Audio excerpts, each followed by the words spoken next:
All right, welcome to another episode of Critical Weight Theory, and this is in some ways a special episode.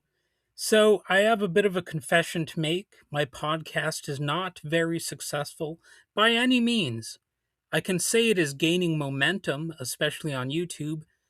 Like, there's a video I have that has 100,000 plus views, so that's not so bad.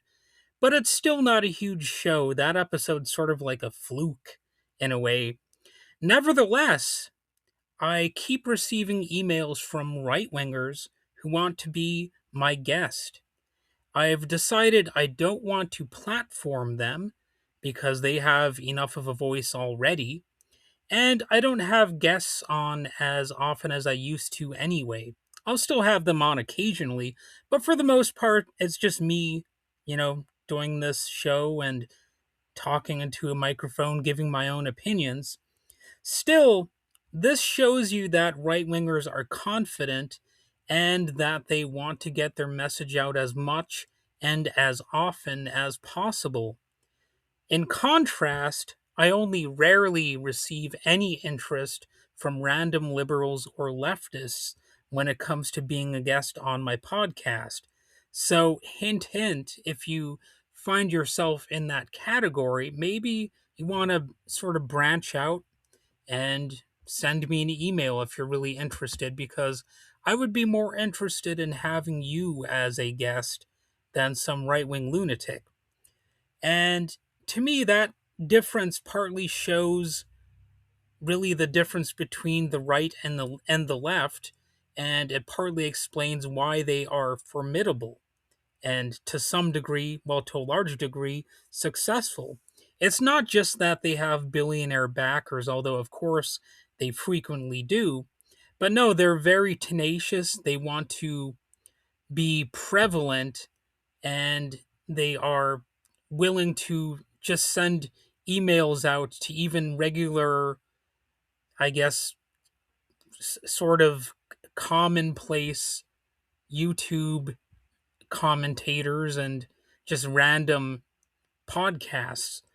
So I could be bitter about that, the fact that I don't have lefties approaching me regularly. But I think it's more important to note that it's a little snapshot of what we're dealing with here. One side of the political spectrum isn't shy of dominating every little nook and cranny of the media that they can, from big shows to little ones like mine.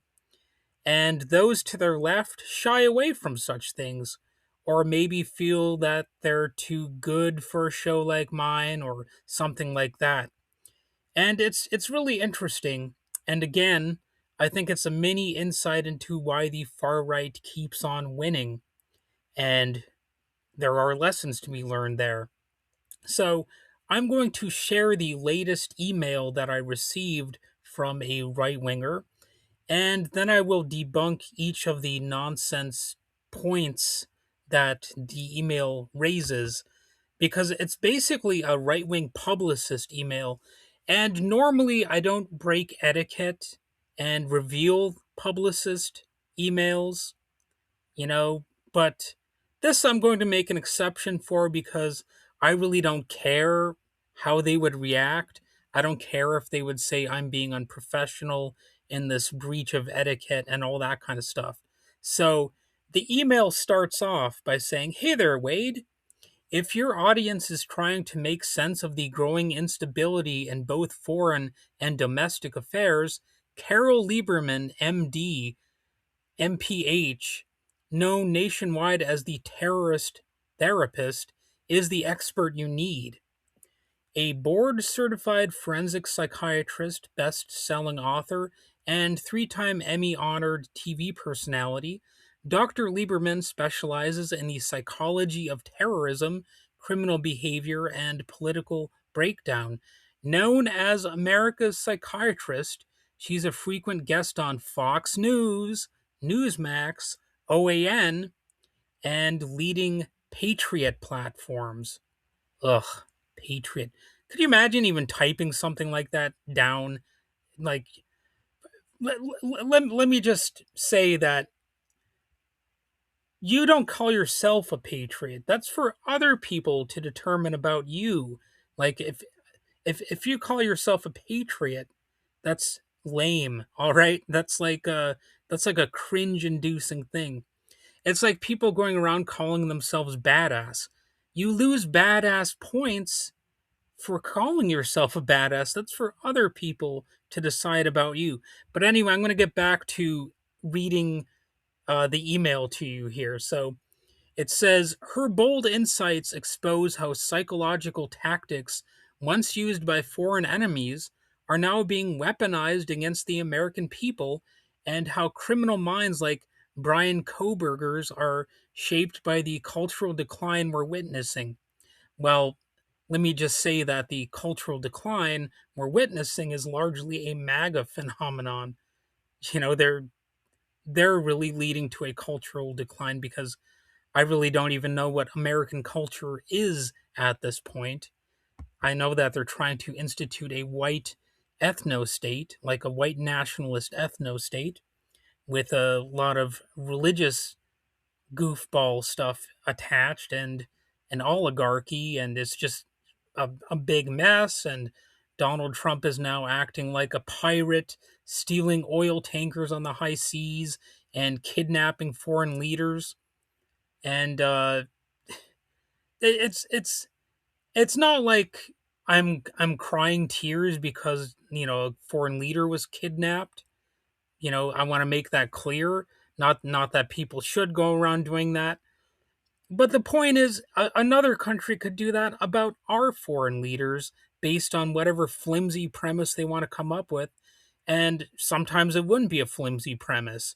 They could say, our government has committed crimes because of the politicians in the White House or wherever.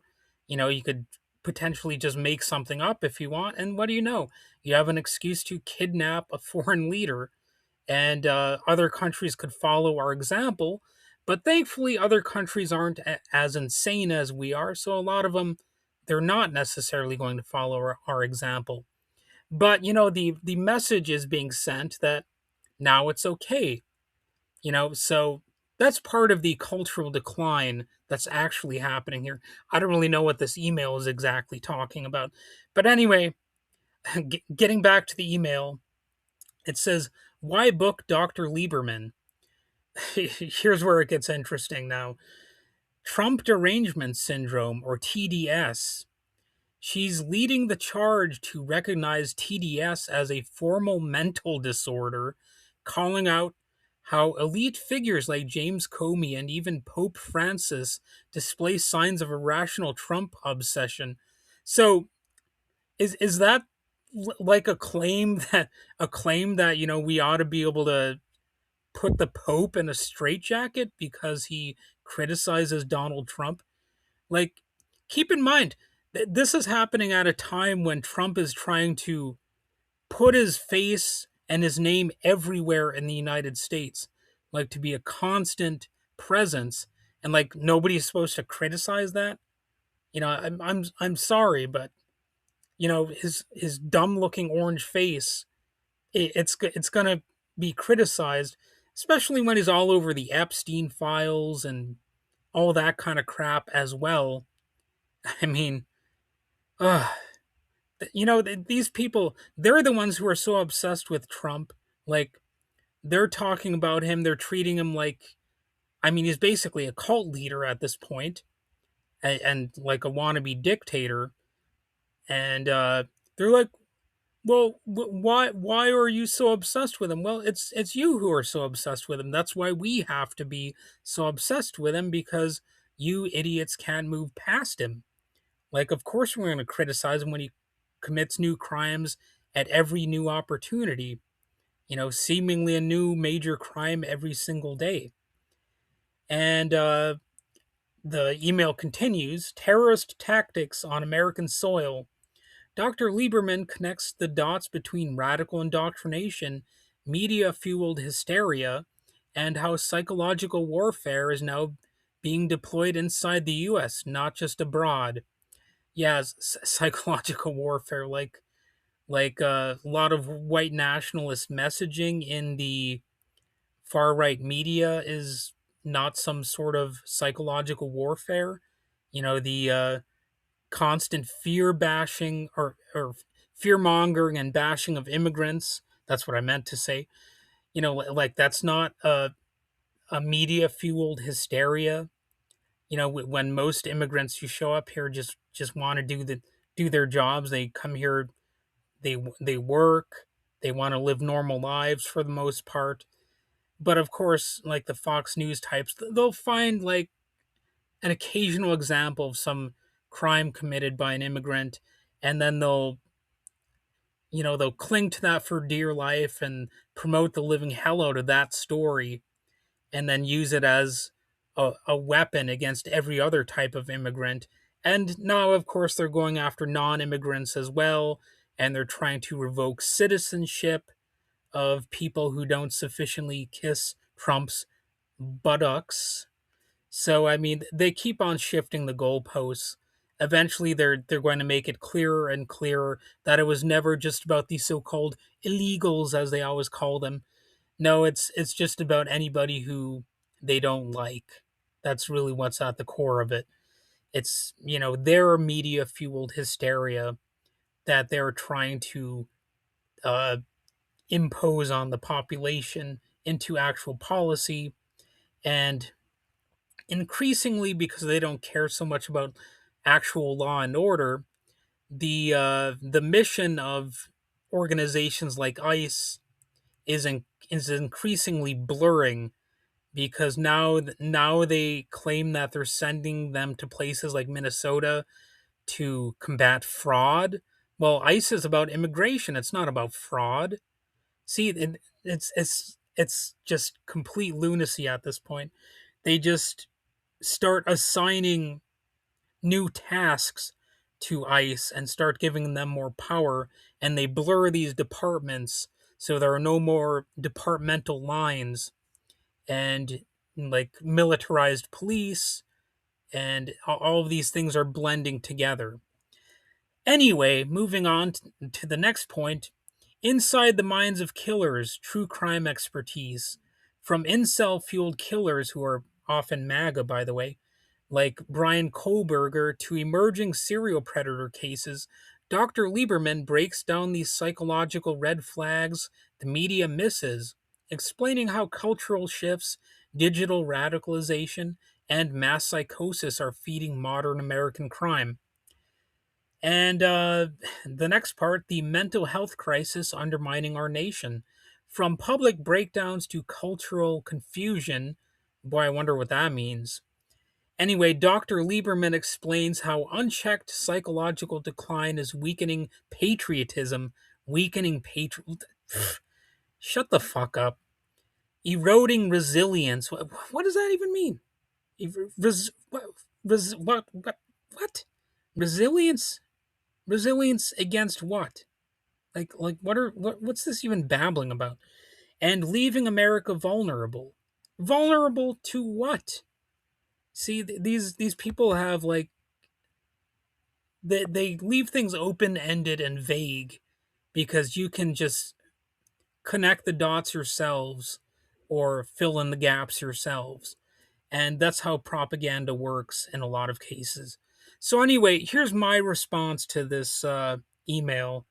I mean, I already responded to a good chunk of it, but at a glance, the pitch leans heavily on titles, TV appearances, and dramatic language instead of solid evidence. Being a psychiatrist or a familiar face on cable news doesn't turn political opinions into medical facts. Most of what's being claimed here falls well outside mainstream psychology and psychiatry, like Trump derangement syndrome, for example. That isn't recognized by the DSM, the ICD, or any major psychiatric organization. There are no accepted diagnostic criteria, no peer reviewed studies, and no agreed upon treatments because it's not an actual syndrome. And strong dislike of a political figure, even when it's emotional or intense, doesn't qualify as mental illness. Calling public figures mentally disordered because of their political views isn't clinical work, it's rhetoric. It also runs straight into basic professional ethics, which say psychiatrists shouldn't diagnose people they have not examined. So, the idea that terrorist psychological tactics are now being used against Americans is framed in a very loose, almost cinematic way. There is no clear definition of what those tactics supposedly are, who's using them, or how they're being coordinated. Media bias, propaganda, and political messaging all get lumped together into a single ominous threat without evidence. That kind of framing creates fear without offering anything concrete to test or to prove. It's like an intentionally vacuous claim. And then claims about mass psychosis and national psychological collapse also don't hold up. The phrase isn't a real diagnosis, it's a metaphor, not a clinical term. There's no data showing Americans are experiencing some kind of collective mental breakdown, at least in her email. Linking mental health to patriotism crosses from psychology into ideology and ends up stigmatizing real mental illness in the process. So congratulations. This email ended up actually cheapening the whole profession. So, wow, yeah, quite an accomplishment. Now maybe that will be added to this person's resume as like a crowning achievement too. The fact that they're just cheapening the entire profession of mental health treatment. So the pitch also leans hard on credentials like Emmy recognition and TV appearances. Those may signal media success, but they don't substitute for peer reviewed research or professional consensus. Visibility is not the same thing as credibility. And, that's something that I think is forgotten in the MAGA era. The credibility comes with facts. Now, one of the things I have said many times, either on my blog or sometimes on the podcast, is that legitimacy has a few simple rules. I mean, one of the basic points to legitimacy is that the person or the organization needs to do the things that it says it does, right? That's what part of what makes it legitimate. Does it do what it claims to do, whether it's a corporation, a government, or basically any organization, any sort of institution or group. And the other feature, the second feature of legitimacy is, does the idea or the organization do more positive or negative? Do they do more good than harm? That's another way to test if something is legitimate. And of course, there's debate over what constitutes good, what constitutes harm. But I think in the long run, most people would understand what distress and bodily harm would look like. Is there bloodshed? Are people, basically losing their minds? Are they depressed, etc., under these conditions of whatever organization we're talking about? And the third criteria for legitimacy is whether or not there is accountability. So, obviously, none of that has anything to do with, the TV appearances and winning Emmy Awards or something like that.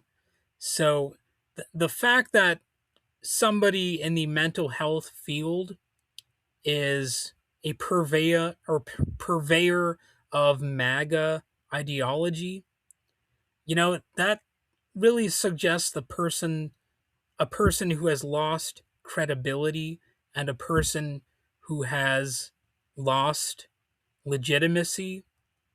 in their career path. So be on the lookout for such people. It also happens in the entertainment world. Look at Ye or Kanye West, for example. Has he released any good music since he made his MAGA detour? Since it became apparent that he's like a black Nazi? Just, just, just answer that one for me. I'm not a fan of Kanye. I can't say I've listened to any of his music, but it really just seems like a lot of these people who make these, I guess, transformations into MAGA are they're floundering, they're struggling somehow. And look at Russell Brand; he was another one. I did once watch a Russell Brand comedy special, and I gotta admit it wasn't terrible. Like I wasn't a Russell Brand hater, to be honest. But nowadays, I mean, he was accused of sexual assault and things like that. And what do you know? As soon as that kind of stuff started to really come out, well, suddenly he discovered Jesus and Donald Trump, and he's being accused of all sorts of things now, and suddenly he's become like a religious figure, and uh, a lot of people are falling from grace, and they're suddenly discovering MAGA because they realize it's their possible only last cultural hope that they have. And when you step back, a pattern emerges here. Political disagreement is treated as pathology, by MAGA in this article, by this supposed specialist who is not sounding like a very professional person to me in the email. And complex social problems are simplified into villain driven narratives. Fear replaces data, and certainty replaces careful analysis. And that's how, or that's not how serious psychology works. And if the goal is to help people understand crime, instability, or social tension, credible experts would focus on nuance, evidence, and limits. They don't invent disorders, diagnose public figures from afar, or turn political beliefs into medical conditions. So, yeah, I'm not having this person as a guest because not only do they appear like a crackpot, but I'm not really that interested in giving them any airtime because they already get airtime, right? And also, I don't have that many guests on in general, as I already said. So I don't think it's I don't think it's really that necessary for me to go in that direction. And I also don't really want to become a debate bro or whatever. I just kind of hate the word bro for one thing, so I don't want to be having that thrown around at me as a debate bro type. But if I am going to have like a debate format, it's going to be sort of like a desperate thing on my part. I don't really know what would bring me to that point, but it's a sign that my show is in trouble and that I'm, maybe feeling very strange at that point in my life. So, anyway, I just wanted to give you a little bit of a snapshot into how the far right operates in the media landscape. They will reach out to you if you're a small time podcaster more often than anyone on the left is likely to. And this should be a little bit of a lesson again to people who are not right wingers that maybe you should be a little bit more media savvy. Maybe you should be willing to send me and people like me emails to join our podcasts or whatever and engage to try to get your own messaging out there, in every nook and cranny that you can, just like these right wingers try to. Anyway, that's it for this episode, and have a good day.